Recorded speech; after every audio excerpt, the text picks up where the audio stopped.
Let's create a quick Pinterest board for today's episode, or at least find a cute Pinterest page.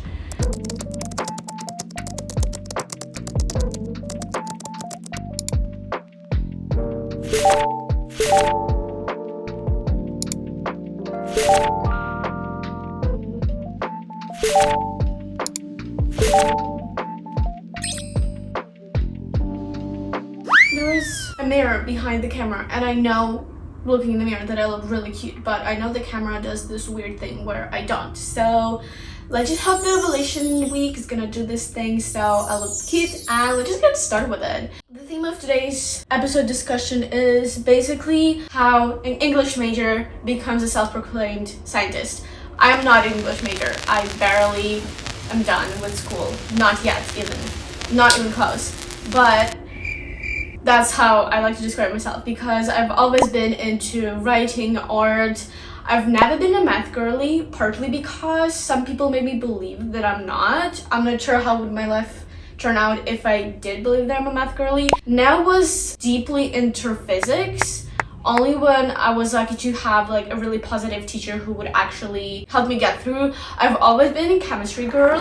I am somewhat good with bio, though in general I enjoy chemistry more than bio. I've changed 2 schools so far, and in both schools chemistry has been my favorite of all science. So basically in today's episode I discuss my journey of trying to learn more about female reproductive system, female anatomy, and in general reproductive system of both females and males, to understand all of this better, just so I could be a better science in these terms. Even though I'm not yet sure what I'm gonna do university, I'm definitely fascinated by the idea of becoming an art history major. Also, possibly double majoring in sex psychology. I do see myself as a science and working at the chemistry lab. It was amazing. Did not finish reading yet. I think I'm less than 50 pages through, but I feel that's a really good sign if you're only 50 pages into the book and you already adore it. I love the feminism in this book. I love the idea of chemistry, and maybe that's where I started getting this like, oh, maybe I should be a chemist, because honestly my teacher in my old school really inspired me, because he was like, guys, even if you take higher level chemistry HL, by the time you're graduated you would be able to call yourself chemist. You already have all the knowledge of a chemist that you would be able to go into university, and I feel like this quote haunts me by this day, and that's maybe what drives me in the back of my head to dig more into the science. And in general, I know that right now I'm not really going into chemistry. I'm more concentrating on the biology. I'm still pretty close to it, and I feel like that my fascination into both of these science, so biology and especially chemistry, and it goes on a side. So I understand the biology when I'm learning about the female reproductive system and all of that stuff. I understand where biology goes, but chemistry, I think that's like those kind of things that you're just in love and you don't understand where does it fit in your personality, and then the way in your future you see how, oh my gosh, this makes so much sense. You know how like these 2 puzzles, they connect together, and you'd be like, thank God I took chemistry in DP, because otherwise I would not have developed this drug that now helps millions of women around the world with the period cramps or whatever I'm going to do in the future.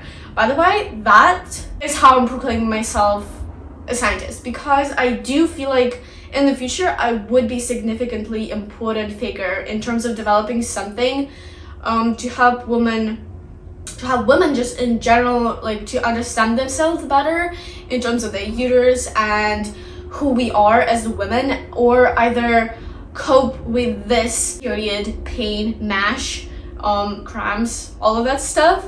In this episode I just want to yap about this because I feel pretty passionate about it, and again, this is just a great day to film besides the hot weather outside. So my window is open, just so you know, and that's why you might hear some stuff from outside. I hope you're okay with that. First things first, I want to start with this 2 adorable books that I recently purchased with my best friend. Waterstones, yep. So these I bought from Waterstones, but in Amsterdam, and at first I noticed this one, which I love the cover. I feel like pink covers that discuss something disturbing or rotten girlhood, they're such an iconic way to represent, and in general proclaim, like style your book. I would say writing a book and then adding pink palette to it is basically the same thing as wearing and styling. Styling is adding pink and wearing is writing a book about girlhood. Basically, anyway, I bought this book. I haven't gone too much into it, and I feel like when you're reading it, you basically have to search up every artist the author is mentioning, and obviously it is about what do we do with great art by bad people. I feel like that's pretty much self-explanatory. I listened to a similar podcast episode that I'm going to mention somewhere on the screen, so I feel like I pretty much know where this discussion is going, but still I'm pretty excited to find out. So, but this is not the main discussion of today's episode, because after I noticed this one, baby, I saw this, and the fact that my mom for the past couple of weeks had been reading books about miscarriage and pregnancies, or in general getting women, it's hard to get pregnant, those kind of books, cause of birth control, and she was basically really hinting me to start doing my own research on birth control, because I really wanted to get onto one, because my period is basically killing me. And I found this book, and the blurb says, the pill changes your brain chemistry, lowers your stress response, can increase your risk of depression, influences who you are attracted to, which I think makes sense. Obviously, I really knew about all of these side effects, but I still thought that this pill is a cure basically from all of my problems, which turns out to be not, because otherwise why would this book be published? So this one definitely got my attention, and I was like, okay, I mean, this must be a sign. My mom has been talking about birth control pill for so long. I've been wanting to take it, so this would have been a really good research. But the actual reason I told my best friend why I'm buying this is because I needed it for my research. Because recently, I think it was after my previous period, I was in so much pain, and I was talking to my boyfriend, and he suggested that, like, the way some of like famous artists do, they put their like fuel of pain and anger into their artwork, and I believe this is really therapeutic when you are really angry about something, and instead of just letting it dust up inside of you, you let it out and turn it into art. I have a book about this one. I totally have a book with this quote. I'm gonna find it. I think it was this baby. I think it was this baby girl, and I've got lots of notes inside of it, so I'm not really going to look, but I just wanted, I think, to citate the creator of this note. I really hope I took it from this book. The quote in this book was something about maybe I could write my trauma away, my sorrow away, and I feel like that's such a true thing. And in general, educating myself on an issue that I'm really feeling traumatized about, such as like the whole like unfairness thing of having to bleed every month. That's pretty unfair. That's pretty frustrating. So I felt like educating myself and ideally finding something that would make this either make sense, so a true reason, a thing that would make this all be worth it or something like this, or either developing a cure. I know it's a bad idea to develop a cure for menstruation, because what I recently actually realized is the fact that throughout the evolution we've always had sleep with us. Like, we always slept, even though it's pretty weird. Why would a human put its life into a risk of going to bed when we're really pretty harmful during sleep? Like, everybody could, like, I could be an easy prey when I'm asleep. Like, I'm not gonna lie, everybody could do that, could be that. So, but we still put ourselves in this risk and be going to bed. And right now science are realizing how sleep is important and how it affects different aspects of our lives. So it makes sense why we are doing this. So I believe the same goes with menstruation, because if we would not need menstruation, it would slowly fade away. Same thing with the wisdom teeth, that 50% of current population are born and develop into an adult human being without the wisdom teeth. And I think the same thing would be developing with menstruation if it was not as important as it is. So my current top one goal is to find the reason behind menstruation and why is it that important. Because in fact, what I educated my family recently about is that not all animals menstruate. In fact, only some kinds of monkeys they do, and humans, which is another topic of discussion. But so far, this got me thinking that I'm going to use it for my research, because recently I also started 2 courses online. First course I applied to it's free, it's online, so it's pretty easy. International Women's Health and Human Rights by Stanford University, which I haven't started yet because in the introduction when the woman who is leading this course, she was mentioning some of the issues that we're going to be covering, and they come to be pretty triggering to me, such as like sexual abuse and all of those kind of issues. So I'm trying to put this one aside for now and maybe first dig deeper into the biology. So the current course I'm trying to cover right now is Introduction to Reproduction by the Northwestern University. It is also absolutely free. Obviously, I'm not getting any diploma at the end of it. It makes me doubt that I should have paid those 26, I think, euros or dollars to get the diploma, because can you imagine how flipping good it's gonna look for the university application when I'm saying, oh, but also in summer 2024, I completed this course on human biology, on the reproductive system, and this one on human rights. That's gonna look fantastic, but I just want to try this out, and in case it works, I'm gonna be researching all the next of the courses. So these are the courses that I'm currently taking, and I'm taking notes on my iPad, and I feel like this is such a good like study preparation before getting into the new semester of the new school year 2024-2025, and just in general getting used to taking notes again, writing information down, and using all kind of techniques like Feynman's techniques or Pomodoro stuff, all of that. Flashcards are going really heavy right now. Here are some of my cutie notes that I've had so far. I didn't cover much because even though the YouTube videos, they are barely like 5 minutes, it takes me so much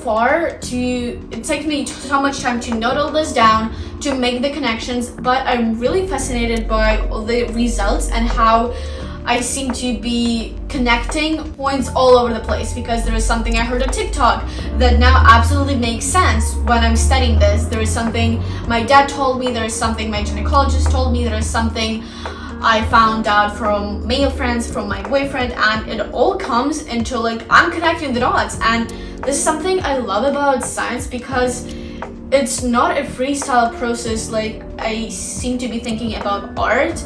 It's something that makes sense, and when you have this free space, you don't know what should go into this free space. Like you have a puzzle around it and this one little piece that doesn't seem to go anywhere, like it doesn't fit, and you have this free space, and then you put another piece in and it fits perfectly. That's what I love about science, and I feel like right now this makes me so happy just in general studying this, because it makes me feel like I'm doing something that is really important and something I'm gonna be bringing something really, really cool into the future generations and in general the female's life of women. And so this is so far what I've got, and I in general just want to yap more about the cute materials I bought that I think should be going all of this category of studying reproductive systems and women's biology. That I bought this cute notebook, and what my best friend told me, it says, I'll do that later, and what my best friend told me when I was buying it, that I should be writing all of my notes on what my theories and in general what I'm thinking of doing with all of my knowledge of the reproductive system, menstrual cycles, birth controls, and in general, because this is something I do want to do later. Like I'm working on this now, but the whole thing about developing a pill and or either some kind of cure or just in general finding out what stands behind the menstruation. So I really like this, but the only thing I hate about this notebook is I feel like every notebook has it. It's like this first page that is really, really attached to this cover page. That's not a cover page, but that's cardboard page. I don't know. And it's really annoying because I do have to skip this one and just get into this space, which is really annoying, but otherwise I love this notebook. If I'm gonna switch to writing notes in here, which I doubt because I really love my iPad, I got these cutie little pants, which I think are so adorable. I'm gonna get them closer. They look adorable. Like, do you see these colors? And obviously I could not go without Niffy. I bought this with my best friend as well. They're adorable. Like, do you see the colors? It's so cute. Like, it's so cute. I feel like leaving notes on like serious topics and using these like girlish, cutie stationery supplies is such a girlhood. I love it. Actually, a couple of months ago, before I had my big exams in school, I was thinking of becoming a scientist like full-time. Not like I'm doing this right now, just like experimenting, and I feel like this is such a good way to just take those online courses in the field you're interested in and see how you're doing, because taking this full-on risk and be like, yes, I'm gonna study women's rights or chemistry in university without trying it at first online and like committing to those university type of courses they have for free online might be a waste of time. So I'm pretty happy I'm trying that. But also, just in general, I want to read out the thing that I wrote when I was thinking of fully committing to going into the direction of science, which happened too late. And right now, looking back at this, I already can see like my gaps in knowledge of what I thought birth control is and what I now finding out it is really. I fully committed to start a blog where I would talk about birth control. Educating yourself is a really important tool in this, but I'm still pretty proud of what I wrote because I feel like it's a scientifically strong piece of writing, even though it was mostly creative. So what I've got is a thesis statement. I feel like that's such a cute title. Complexity of women's bodies doesn't relate to the X amount of side effects that birth control has. It's lack of research on female physiology that makes scientists think that the pill cannot be improved and women's bodies are complex in the first place. Every pill goes through the stages of improving and further developing, starting with the X amount of side effects until reduced to its minimal amount. The problem with the medical products created for women is that scientists do not have a strong research on female's body working in order to know how to remove these side effects. In this book, I found out that the first thing that scientists try to achieve with the pill is that it does not lead to death side effects. That's a first success in lab. But obviously, the second thing you're trying, I hopefully to discuss, is the fact that have as little side effects as possible. And what my mom told me and what this book I think is going to discuss, because there's been some hints of it, is the fact that adding up hormones basically changes who you are, because you are basically your hormones. So what I'm trying to say with this information is the fact that truly men do not really know, and there's been lots of examples in history where men did not flip and know what were they doing with women. Because did you know, an interesting fact from the recent article I read, that hysteria comes, I think, from Greek, correct me if I'm wrong, as a uterus. Egyptians thought that all women's problems with their health and body were because uterus was traveling around the body.